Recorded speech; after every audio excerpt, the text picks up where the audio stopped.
गरीब वर्सेस अमीर का खेल। एक गांव में विठल प्रसाद नाम का एक धनवान रहता था। उसकी पत्नी थी शशिकला। उनका इकलौता बेटा था निरुपम। विठल प्रसाद के बहुत सारे धंधे थे, फैक्ट्रियां थीं। एक दिन सवेरे शशिकला अपने हाथों में न्यूज़पेपर लेकर, क्यों जी, क्या ये सच है कि पूरे राज्य में सबसे अमीर लोगों में से आपका नाम सबसे पहला है? अब ये खबर मुझे भी सबकी तरह अखबार पढ़कर ही पता लगाना होगा। ये बात आपने मुझे क्यों नहीं बताया? तुम तो जानती हो ना शशि कि मैं इन बातों को ज्यादा महत्व नहीं देता। मेरे परिवार की खुशी, मेरे पास काम करने वालों की खुशी, यही मेरे लिए महत्वपूर्ण है। बाकी सब भगवान की दया है। आज पहला स्थान मेरा है, कल किसी और का हो सकता है, इसीलिए ये मेरे लिए महत्वपूर्ण नहीं है। हाँ ठीक है, पर याद है ना कि इस हफ्ते अपने बेटे का जन्मदिन है। मेरे बेटे का जन्मदिन हो और मैं भूल जाऊं, ऐसा हो सकता है? मैं बहुत बड़ा पार्टी देने वाला हूँ, तुम्हें जितना शॉपिंग करना है कर लो, कहकर वहां से चला गया। निरुपम का जन्मदिन का पार्टी चल रहा था। जो लोग पार्टी में आए हुए थे वो निरुपम को हैप्पी बर्थडे कहकर उसे बड़े बड़े खिलौने गिफ्ट में दे रहे थे। कई लोगों ने टॉय कार और टॉय बाइक्स गिफ्ट में दिए। पार्टी खत्म होने के बाद निरुपम ने उन खिलौनों को एक के ऊपर एक रख दिया। निरुपम अपने माँ से, मम्मी, आप लोगों ने जो खिलौना खरीद के दिया है उससे मेरा कमरा भर गया है। अब इन खिलौनों का मैं क्या करूं? कहकर खिड़की के पास खड़ा होकर बाहर देखने लगा।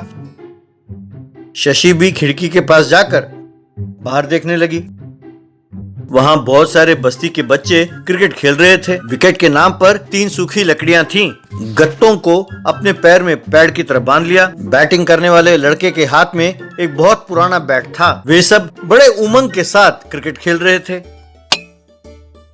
निरुपम शशि से, देखा मम्मी, वो लोग कितने उमंग के साथ क्रिकेट खेल रहे हैं। मेरा भी दिल करता है कि मैं उनके साथ खेलूं। हमारे स्कूल में दोस्त एक दूसरे के साथ खुल के बात भी नहीं करते। माँ, सब पैसे वाले हैं ना, बात करो तो चेहरा ऐसा बनाते हैं जैसे हमने उनका संपत्ति मांग लिया हो। शशि कोई जवाब नहीं दे पाई। ठीक है बेटा, वैसा ही करो। अगले दिन निरुपम एक नया बैट लेकर बस्ती वाले बच्चों के पास गया। उनके पास जाकर, मुझे अपने साथ खेलने दोगे?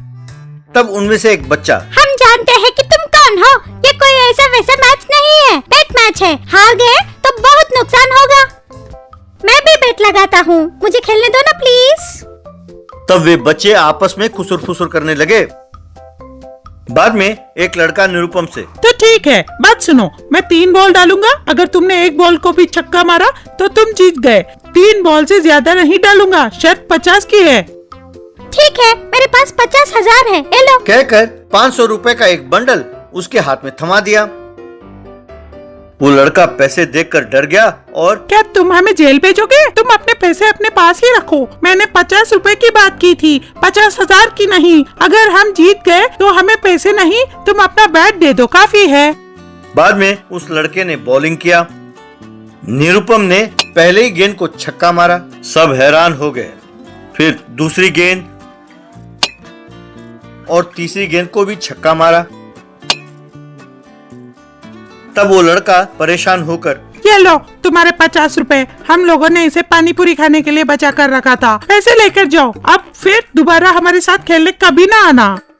देखो, मुझे तुम्हारे पैसों की जरूरत नहीं है। अगर तुम्हें मेरा बैट चाहिए तो रख लो, ये पैसे भी रख लो। मैं तो तुम लोगों के साथ दोस्ती करने आया था, बस। हम गरीब हो सकते हैं लेकिन हम भिखारी नहीं हैं। हमारे माँ बाप जिस फैक्ट्री में काम करते हैं उस फैक्ट्री को तुम्हारे पिताजी ने बंद करा दिया और तुमने हमसे पैसे जीत लिए। हमने सोचा कि तुम कार में घूमते रहते हो तो तुम्हें क्रिकेट खेलना नहीं आता, इसलिए तुम्हारे साथ शर्त रखा था, हमें तुमसे दोस्ती नहीं करनी है। ये क्या? मेरे पिताजी कभी किसी को नौकरी से नहीं निकालते, ये उनका पॉलिसी है। ये सब वो मैनेजर भिक्षु का काम होगा। मैं इस समस्या को सुलझाने के बाद ही तुम्हारे पास आऊंगा, ठीक है? बाय। कह के वहां से चला गया।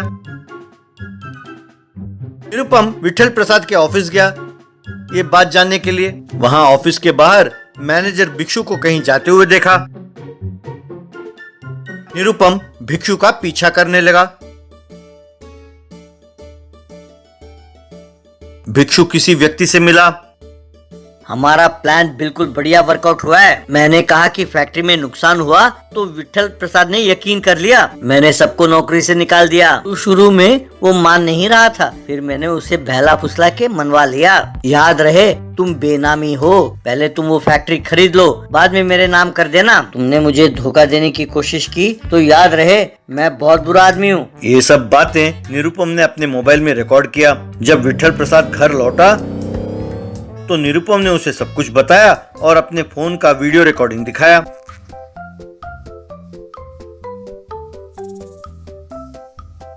तब विठल प्रसाद ने निरुपम की प्रशंसा की। तुम्हारे दोस्तों के वजह से अपने फैक्ट्री में हो रहे गोलमाल के बारे में पता चला।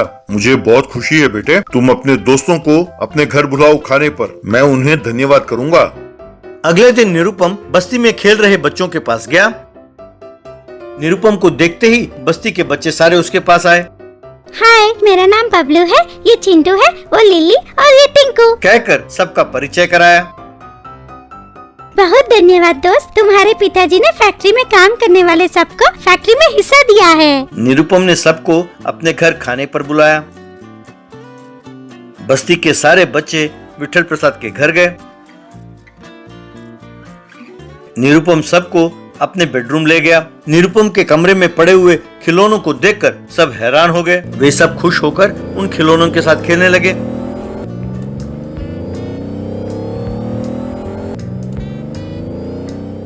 जब वे घर लौट रहे थे तब विठल प्रसाद, जिसे जो खिलौना पसंद हो वो उसे ले जा सकता है।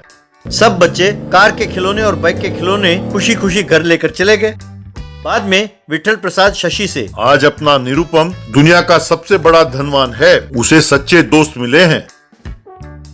चिकन वाला वर्सेस मटन वाला बॉक्सिंग। शिवरामपुर नाम का एक गांव था। वहां कृष्णा नाम का एक मटन वाला और विष्णु नाम का एक चिकन वाला अपना अपना धंधा कर रहे थे। दोनों के बीच में 36 का आंकड़ा था। किशन के दुकान पर एक ग्राहक आया। भैया 1 किलो मटन देना। जरूर साहब, 1 मिनट, आपके लिए ताजा लाता हूं, कहकर अंदर गया। तब कस्टमर के पास विष्णु आया। साहब मटन क्यों, अरे चिकन लीजिए ना, फिल्म स्टार यही खाते हैं, आपके सेहत के लिए भी बहुत अच्छा है। मटन खाएंगे तो चर्बी बढ़ेगा और हार्ट अटैक होगा, पर मुर्गी को देखिए कैसे उड़ती है, वो खाएंगे तो आप भी उछलेंगे। तभी किशन वहां आया। विष्णु को देखकर किशन, क्यों कमजर्फ, यहाँ क्यों आए हो? कुछ नहीं, मैं तो मटन मंद बुद्धि को देखने आया था। इतना ही नहीं, तेरे पास आए इस नासमझ ग्राहक को भी मैं चिकन के गुण बता रहा था। ये सुनकर ग्राहक, क्यों विष्णु, तुम दोनों के झगड़े में मुझे क्यों खींच रहे हो? ज्यादा बकवास की तो मुंह तोड़ दूंगा।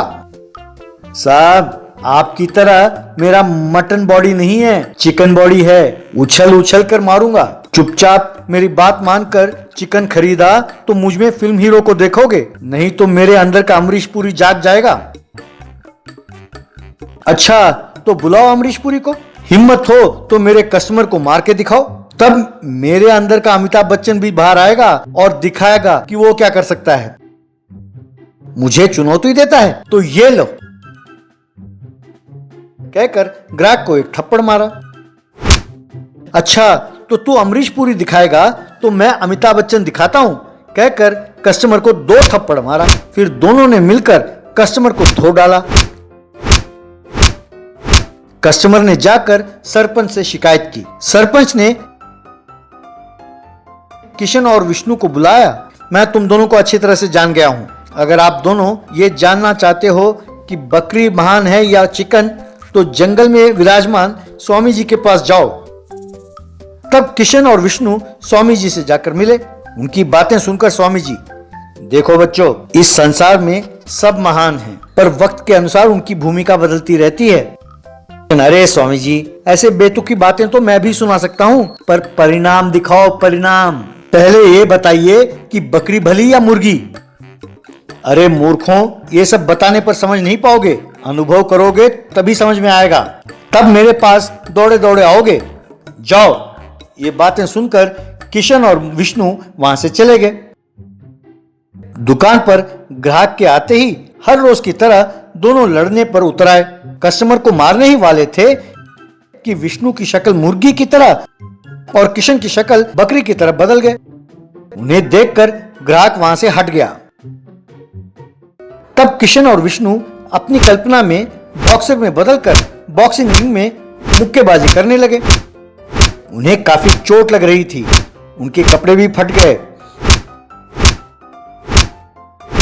तब कस्टमर उनसे, बाप रे, मुर्गी राक्षस और बकरी राक्षस आ गए हैं, अरे भागो भागो कहकर चिल्लाने लगा। तब ये दोनों अपनी कल्पना की दुनिया से बाहर आए। दोनों ने एक दूसरे को देखकर हैरान हुए। अरे ये क्या, हम ऐसे कैसे बदल गए? हाँ यार, मेरे समझ में नहीं आता कि ये क्या हो रहा है। मेरे पूरे बदन में दर्द हो रहा है। चलो गांव में जाते हैं, हो सकता है कि अपनी शक्ल बदल जाए। दोनों अपने नए चेहरे के साथ गांव में गए। उन्हें देखकर लोग, बाप रे, मुर्गी राक्षस, बकरी राक्षस कहकर भागने लगे। भैया, अब क्या जिंदगी भर ऐसे ही रहेंगे? मुझे लगता है कि ये स्वामी जी का श्राप है। उन्हीं के पास जाते हैं, वही कोई मार्ग बताएंगे। दोनों स्वामी जी के पास गए और अपनी सूरतों को बदलने के लिए मिनती करने लगे। अब समझ में आया कि संसार में कोई एक महान नहीं होता, वक्त ही महान है। इसीलिए दूसरों में अच्छाई की तलाश करो। अब जाओ। तब किशन और विष्णु फिर से अपने रूप में आ गए। दोनों ईमानदारी से धंधा करने लगे।